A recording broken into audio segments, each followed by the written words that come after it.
Last time हमने HRA calculation सीखा था, हाउस रेंट अलाउंस का कैसे कैलकुलेशन करते हैं। आज हम आगे बढ़ेंगे, दूसरा सम करेंगे। मान लो मिस्टर एक्स है, उसको बेसिक सैलरी मिलती है 7 लाख रुपए,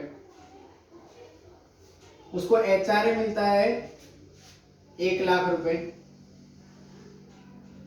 उसको डीए मिलता है 1.5 लाख रुपए, फिर उसको मिलता है कन्वेयंस अलाउंस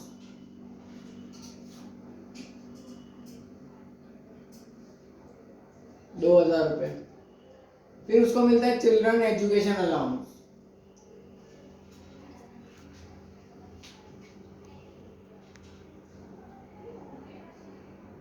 4,000 रुपए, फिर उसको मिलता है ट्रांसपोर्ट अलाउंस 18,000 रुपए, फिर उसको मिलता है हॉस्टल एक्सपेंडिचर अलाउंस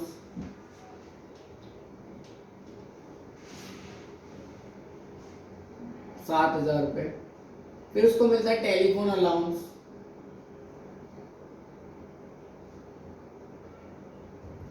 3,000 रुपए, फिर उसको मिलता है ओवर टाइम अलाउंस 12,000 रुपए। अब देखिए कंपनी में अलग अलग अलाउंस मिलते हैं, तो टोटल उसको सैलरी कितनी मिलती है, ये उसकी सैलरी है पूरी, बेसिक सैलरी से लेकर ओवर टाइम अलाउंस तक ये उसकी सैलरी हुई। यदि 7 लाख में 1 लाख कितना हुआ, 8 लाख, 8 लाख में 9,50,000, 9,52,000, 9,56,000। ओके, तो हम ये टोटल करेंगे पूरा, जो भी टोटल आएगा, ठीक है, तो आएगा 9,96,000 रुपीज। ये उसकी क्या हो गई, सैलरी। एक बार आप इसे चेक कर लेता हूँ टोटल में, 8 लाख, 9,50,000, 6, 24, 31, 34 ने 46 हो गया, 9,96,000 टोटल सही है। अब मिस्टर एक्स आपके पास आया, आप कंसल्टेंट हो, मिस्टर एक्स आपके पास आया, मिस्टर एक्स ने बोला भाई मेरा इनकम टैक्स आप गिन के दो। आप कैसे गिनेंगे उसका इनकम टैक्स? हमने लास्ट टाइम बेसिक एचआरए और डीए पढ़ लिया था, आगे के अलाउंस हमने नहीं पढ़े थे। अब इनकम टैक्स में क्या है, हर एक अलाउंस के अलग अलग रूल्स हैं। जैसे हमने एचआरए का एक फॉर्मूला समझा था, ऐसे कन्वेंस अलाउंस का अलग रूल है, चिल्ड्रन एजुकेशन अलाउंस का अलग रूल है, ट्रांसपोर्ट अलाउंस का अलग रूल है, सबका अलग अलग रूल है। तो पर बहुत ही सिंपल है, अगर आप ये रूल्स पढ़ लेते हो और आपको रूल्स याद रह जाते हैं तो आपको कैलकुलेशन करना बहुत ही इजी हो जाएगा। ठीक है, अब मिस्टर एक्स से हम पूछेंगे कि तुम रेंट कितना भरते हो, तो उसने बोला मैं रेंट भरता हूं 1,40,000 रुपये। अब पूछा आपने उससे कि आप कहाँ रहते हो, तो उसने बोला मैं अहमदाबाद में रहता हूँ। अब वो रेंट कितना भरता है, 1,40,000, और रहता कहाँ है, अहमदाबाद में। अब आपको ये क्वेश्चन मिल गया, अब हम आंसर की तरफ बढ़ते हैं। यहाँ पे लिखेंगे इनकम, यहाँ पे लिखेंगे एग्जाम, और यहाँ पे लिखेंगे टैक्सेबल, जैसे हमने कल पढ़ा था। अब देखिए बेसिक सैलरी थी और एचआरए था और डीए हमने पूरा पढ़ा था। अब बेसिक सैलरी पूरी की पूरी टैक्सेबल रहेगी। हमने कल पढ़ा था कि उसमें कुछ भी एग्जाम मिलता है नहीं, तो ये हो जाएगा टी। टी का मतलब है टैक्सेबल, टी का मतलब क्या होता है, टैक्सेबल। फिर एचआरए हम गिनेंगे, डीए भी हमने पढ़ा था कि डीए में भी कुछ एग्जाम मिलता है नहीं, तो वो भी क्या हो जाएगा, पूरा का पूरा हो जाएगा टैक्सेबल। टी मतलब टैक्सेबल। ओके, अब हम पहले एचआरए गिनेंगे, इतना हम गिनेंगे पहले क्योंकि कल हमने इतना पढ़ा था। अब एचआरए का फॉर्मूला हमने कल पढ़ा था, एचआरए का फॉर्मूला क्या था, तो पहला आएगा एक्चुअल एचआरए रिसीव्ड,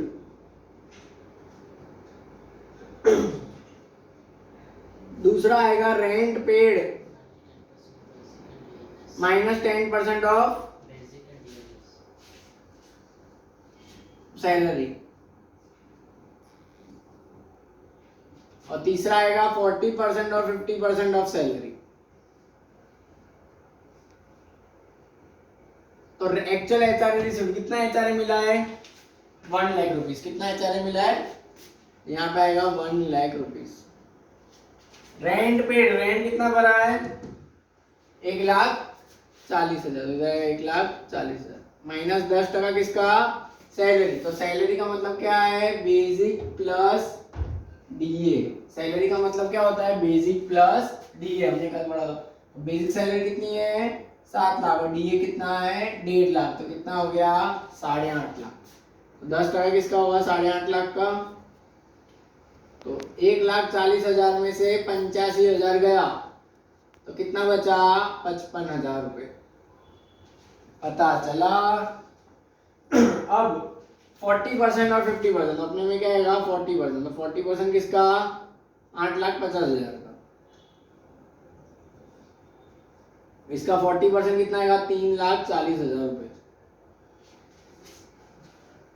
अब तीनों में से कम क्या है, 1 लाख कम है, 55,000 कम है कि 3,40,000 कम है, तो कम क्या है, 55,000 रुपये। तो ये क्या हो जाएगा, एग्जाम। क्या हो जाएगा, एग्जाम।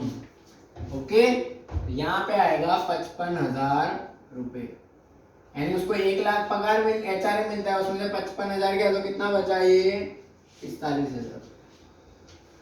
पता चला, खबर पड़े थे। ओके, अब इतना तो हमने कल सीखा ही था, इसमें कुछ नया सीखा नहीं हमने। अब हम आगे बढ़ते कन्वेंस अलाउंस लेकर ओवर टाइम अलाउंस। इतना मैं रब कर देता हूँ क्योंकि मेरे को पता है आपको ये सब तो पता ही चल गया है, कल ही हमने पढ़ लिया था। अब हम बढ़ते हैं कन्वेंस अलाउंस। कन्वेंस अलाउंस मतलब क्या,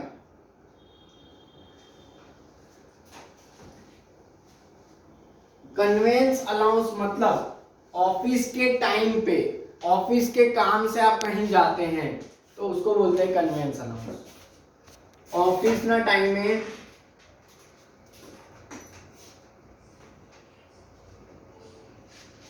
ऑफिस ना काम थी, जाओ એને કહેવાય कन्वेंस अलाउंस। जैसे मान लो हमारी अलग अलग जगह ब्रांचेस है, मणिनगर, पालड़ी, चांदखेड़ा, सब जगह है।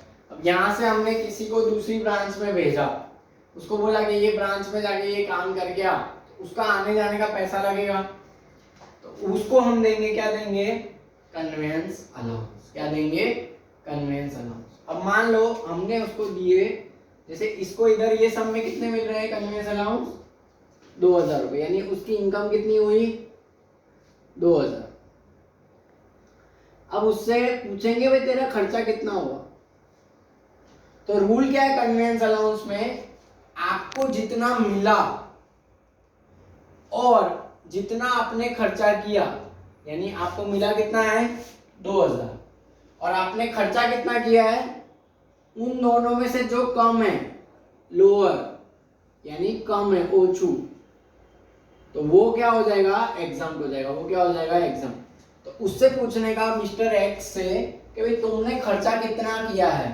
अब मान लो वो बोलेगा भाई मैंने 2,500 खर्चा किया, तो दोनों में से कम क्या है, 2,000 कम है ना, तो एग्जाम क्या आएगा, 2,000 रुपये।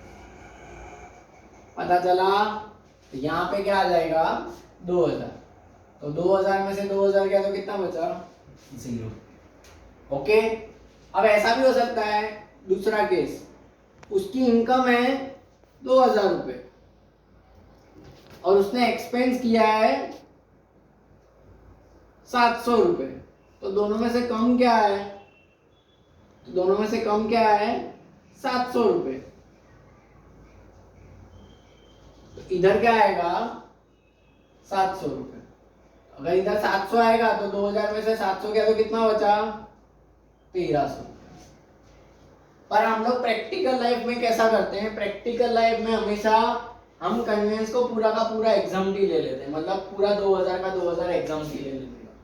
क्यों ऐसा, क्योंकि आप उसको पूछोगे कि तेरे को 2,000 मिलता था, तूने कितना खर्चा किया, तो हमेशा वो ज्यादा ही बताएगा, कोई कम बताने वाला नहीं है। पता चला, तो हमेशा क्या करने का, पूरा का पूरा कन्वेंस अलाउंस को क्या ले लेने का, एग्जाम। मतलब ई का मतलब क्या है, एग्जाम्प्ट। मतलब कन्वेंस अलाउंस 2,000 मिलता था, 2,000 में से 2,000 गया तो कितना बचा, 0। क्लियर इतना। कोई दिक्कत है तो कन्वेंस अलाउंस को हम क्या करेंगे, पूरा का पूरा एग्जम्प्ट कर देंगे। कन्वेंस अलाउंस मतलब हो सकता है कि वो आने जाने का रिक्शा का खर्चा हुआ, या पेट्रोल का खर्चा हुआ, या बस का खर्चा हुआ। क्लियर।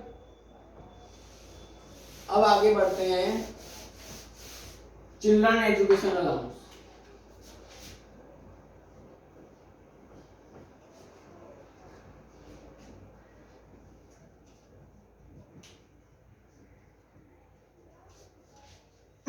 चिल्ड्रन एजुकेशन अलाउंस मतलब बच्चों की पढ़ाई के लिए खर्चा मिलता है। उन्होंने बोला है 100 रुपए एक चाइल्ड का मिलेगा, यानी अगर मिस्टर एक्स के बच्चे नहीं है तो वो एग्जम्प्ट नहीं मिलेगा, मिस्टर एक्स के बच्चे होने चाहिए। तो उन्होंने बोला है 100 रुपए एक चाइल्ड का एक महीने का, तो 12 महीने का कितना हुआ, 1200। और मैक्सिमम 2 चाइल्ड तक मिलेगा, कितने चाइल्ड तक, तो कितना हो गया 2400 रुपए। यानी अगर आपका एक चाइल्ड है तो एक चाइल्ड का ही मिलेगा 1200 रुपए, 2 चाइल्ड है तो 2400 मिलेगा, और अगर 3 चाइल्ड है तो भी 2400 ही मिलेगा। यानी अगर आपके 2 से ज्यादा चाइल्ड है तो 2400 ही मिलेगा। इसका मतलब 2 से ज्यादा चाइल्ड करने का कोई फायदा नहीं है, तो करने के नहीं, समझा। क्लियर। अब चिल्ड्रन एजुकेशन अलाउंस इसको कितना मिला, 4000। हम समझते हैं कि इसके 2 चाइल्ड है, तो 4000 और 2400 दोनों में से कम क्या है, जो कम हो वो लेने का। तो 4000 कम के 2400, तो 2400 कम, तो 4000 में से 2400 गया तो कितना बचा 1600। पता चला अपने को 4000 मिला, और अपना एक्सपेंस कितना हुआ 2400। एक्सपेंस क्या, गवर्नमेंट का रूल कितना है मिनिमम एग्जाम का 2400, तो दोनों में से कम क्या है 2400। ये गवर्नमेंट का रूल है, ये इनकम टैक्स का रूल है। क्लियर। ओके, अब पढ़े जे, ठीक है। अब आगे बढ़ते हैं, मतलब चिल्ड्रन एजुकेशन अलाउंस के लिए दिया जाता है, बच्चों की पढ़ाई के लिए, यानी उसका बच्चा स्कूल में पढ़ता है, इसके लिए दिया जाता है। अब आगे बढ़ते हैं, ट्रांसपोर्ट अलाउंस। ट्रांसपोर्ट अलाउंस क्या होता है, ऑफिस से घर और घर से ऑफिस आने जाने का खर्चा। ट्रांसपोर्ट अलाउंस मतलब आप ऑफिस से घर और घर से ऑफिस जाते हैं, उसका आने जाने का खर्चा। तो ट्रांसपोर्ट अलाउंस है वो फुल्ली टैक्सेबल है। वो क्या है, फुल्ली टैक्सेबल है, मतलब उसमें कुछ भी एग्जम्प्ट मिलने वाला नहीं है। तो इसके लिए मैं इधर लिखूंगा टी। पहले ट्रांसपोर्ट अलाउंस में 1600 रुपए महीने का मिलता था, पर अभी गवर्नमेंट ने वो बंद कर दिया है। गवर्नमेंट ने उसके बदले स्टैंडर्ड डिडक्शन दिया है, वो मैं आगे आपको बताता हूँ। क्लियर। ट्रांसपोर्ट अलाउंस पूरा का पूरा क्या हो जाएगा, टैक्सेबल। अब hostel expenditure allowance. Hostel expenditure allowance क्या होता है,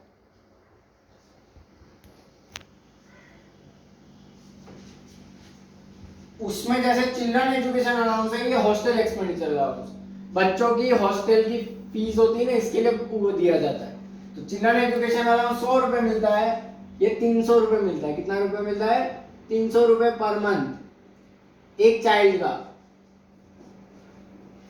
तो 12 महीने का कितना हुआ 3600 हुआ। इसमें भी 2 चाइल्ड तक मिलेगा, तो कितना हो गया 7200 रुपए।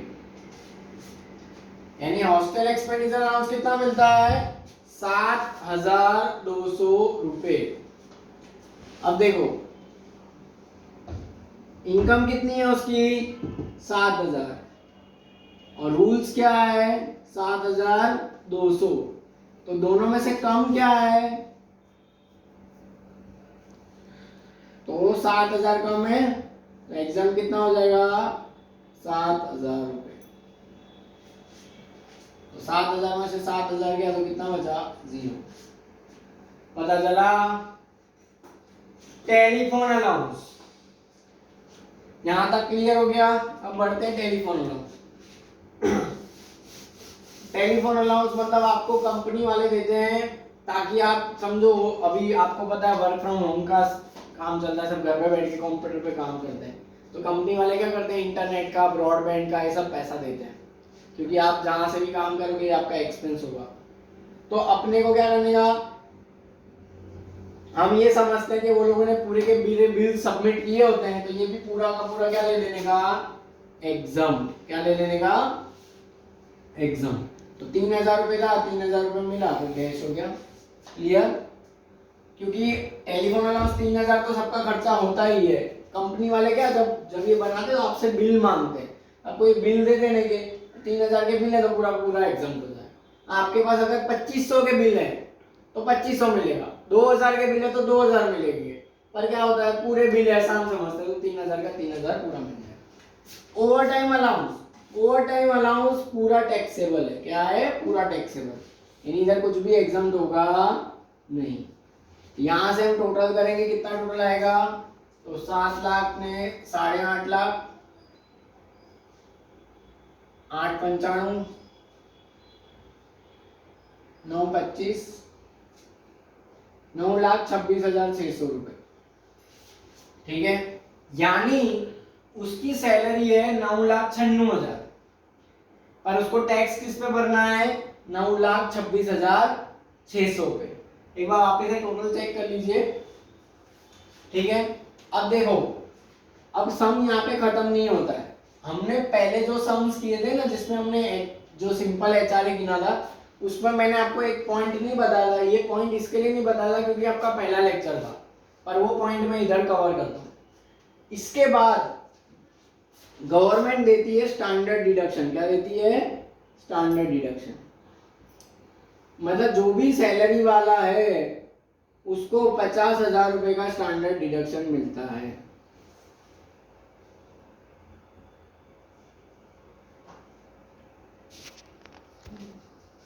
यानी समझो आपकी 9,26,600 आ रहा था, उसमें से 50,000 स्टैंडर्ड डिडक्शन हो गया।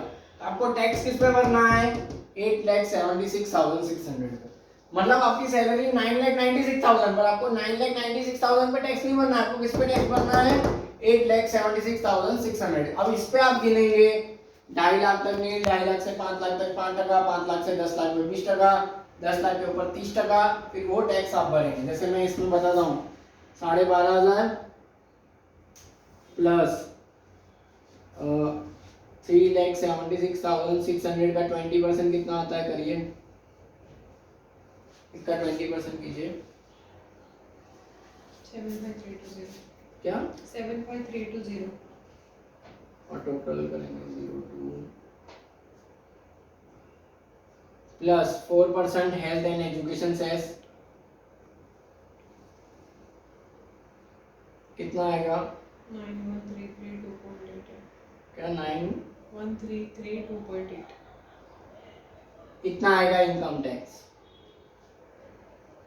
मतलब आपकी इनकम है 8,74,600 और आपको टैक्स भरना है 91,332। आपने जो पहले वाले सम भी किए ना एचआरए वाले, उस सब में भी 50,000 स्टैंडर्ड डिडक्शन मिलता है। पर मैंने वो स्टैंडर्ड डिडक्शन क्यों नहीं बताया, क्योंकि आपका पहला लेक्चर था। देखो गवर्नमेंट पहले क्या करती थी, ट्रांसपोर्ट अलाउंस आपको अलाउ करती थी, तो गवर्नमेंट ने वो बंद कर दिया। उसके बदले आपको क्या दे दिया, स्टैंडर्ड डिडक्शन। मतलब एक हाथ से लॉलीपॉप ली, दूसरे हाथ से चॉकलेट दे दी, ऐसी बात है, पता चला। तो कोई भी अभी बंदा है आपके पास आया रिटर्न भरने के लिए, समझो आपके पास कोई बंदा आया, उसकी हो सकता है कि सबका जरूरी नहीं कि ऐसा सैलरी हो सकता है किसी की महीने की सिर्फ फिक्स सैलरी भी, मेरी महीने की 20,000 सैलरी, तो 20,000 इंटू 12, यानी उसकी खाली बेसिक सैलरी है, तो बेसिक सैलरी तो पूरी की पूरी टैक्सेबल होती है, 2,40,000, और 50,000 क्या हो गया, स्टैंडर्ड डिडक्शन। वो तो सबको मिलेगा, 1,90,000 में टैक्स आएगा नहीं आएगा, खत्म। पता चला। समझो किसी की 4 लाख सैलरी, तो 4 लाख में से 50,000 माइनस कर देने का। स्टैंडर्ड डिडक्शन सबको मिलता है, सैलरी वालों को, पता चला। अब ये सम हमने कर दिया। ऐसे आपको स्टूडेंट्स को 2-3 सम और देंगे, तो उनका दूसरा लेक्चर भी चला जाएगा, पता चला। ओके।